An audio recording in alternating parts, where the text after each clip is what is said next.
Ever feel overwhelmed by constant email notifications while trying to focus on something important? Well, Gmail has a simple solution for that, the Do Not Disturb feature. Today, I'll show you exactly how to activate it and take control of your inbox without missing a beat. First, make sure you're logged into your Gmail account. Look to the top right corner where your Google account options are displayed.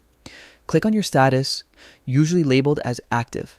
This opens up several options to manage your notifications and visibility. Among these, you'll see Do Not Disturb. Click it, and Gmail will let you choose how long you want to mute notifications. You can silence alerts for as little as 30 minutes or for up to 24 hours. This flexibility makes it perfect for deep work sessions, a quick break, or even uninterrupted downtime. Once selected, Gmail will automatically pause all notifications for the duration you set. A few tips. You can adjust or cancel the Do Not Disturb mode anytime if your plans change. Important emails will still arrive in your inbox, so nothing gets lost. You just won't be interrupted.